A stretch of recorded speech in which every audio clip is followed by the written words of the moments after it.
एक समय था जब लोग भारत आते थे तो हमारी कल्चरल डाइवर्सिटी देखकर दंग रह जाते थे, हैरान हो जाते थे।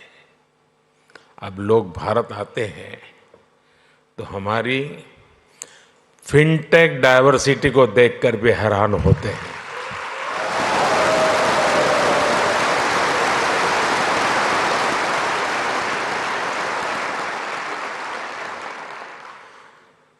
एयरपोर्ट पर लैंड करने से लेकर स्ट्रीट फूड और शॉपिंग एक्सपीरियंस तक भारत की फिनटेक क्रांति चारों तरफ दिखती है। पिछले 10 साल में फिनटेक स्पेस में $31 बिलियन से ज्यादा का निवेश हुआ है।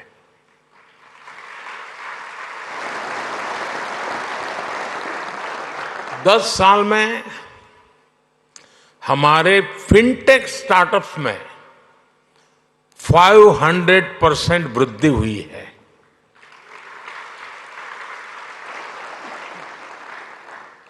सस्ते मोबाइल फोन, सस्ते डेटा और जीरो बैलेंस जनधन बैंक खातों ने भारत में कमाल कर दिया है।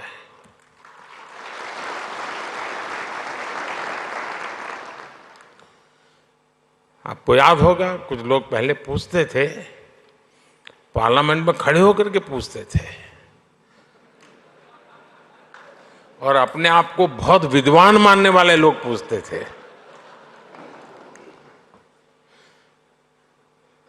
सरस्वती जब बुद्धि बांट रही थी तो वो रास्ते में पहले ही खड़े थे।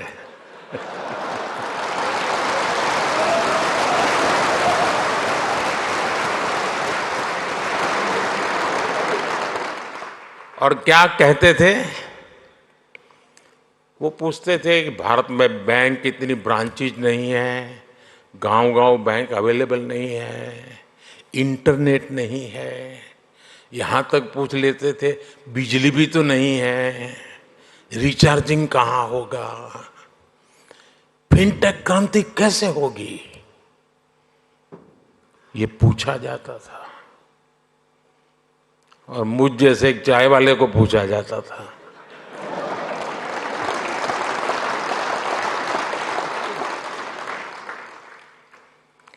लेकिन आज देखिए, एक दशक में ही भारत में ब्रॉडबैंड यूजर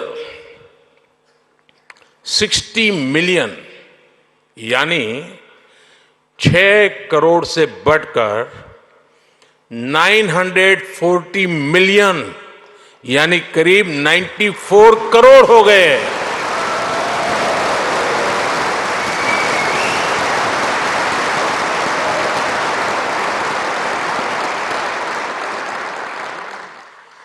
आज 18 वर्ष से ऊपर का शायद ही कोई भारतीय हो जिसके पास उसकी डिजिटल आइडेंटिटी आधार कार्ड नहीं है।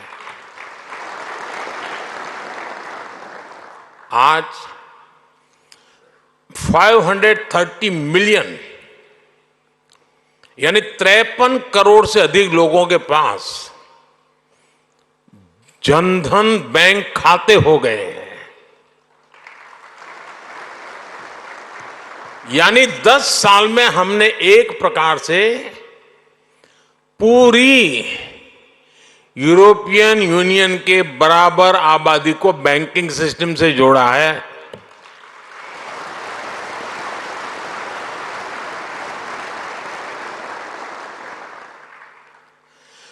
साथियों, जनधन, आधार, मोबाइल की ट्रिनिटी ने एक और ट्रांसफॉर्मेशन को गति दी है।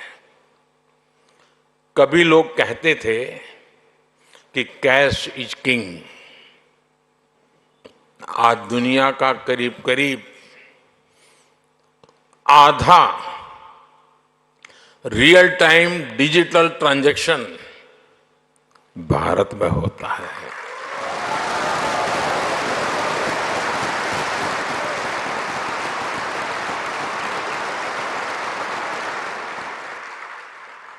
पूरी दुनिया में भारत का यूपीआई फिनटेक का बहुत बड़ा उदाहरण बन गया है। आज गांव हो या शहर, सर्दी हो या गर्मी, बारिश हो या बर्फ गिर रही हो, भारत में बैंकिंग सर्विस 24 घंटे, 7 दिन, 12 महीने चलती रहती है।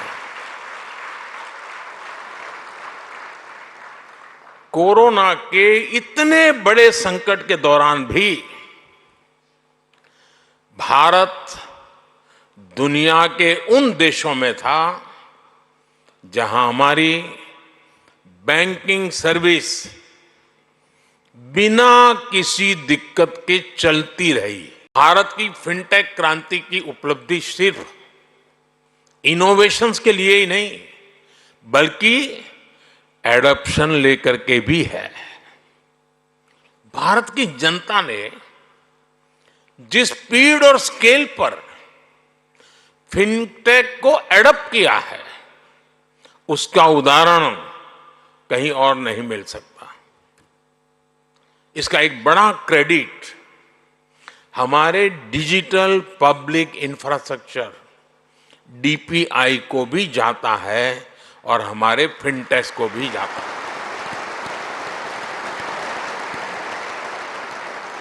देश में इस टेक्नोलॉजी को लेकर ट्रस्ट पैदा करने के लिए अद्भुत इनोवेशन किए गए हैं। क्यूआर कोड्स के साथ साथ साउंड बॉक्स का उपयोग ऐसा ही इनोवेशन है।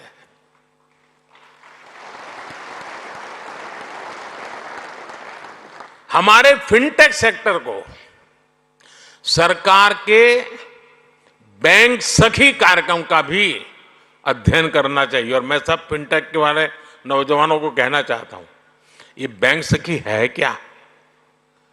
मैं अभी जलगांव आया था एक दिन, तो मैं ऐसी बैंक सखियों से मिला तो बड़े गर्व से कहती है, मैं एक दिन में 1.5 करोड़ रुपए का कारोबार करती हूं।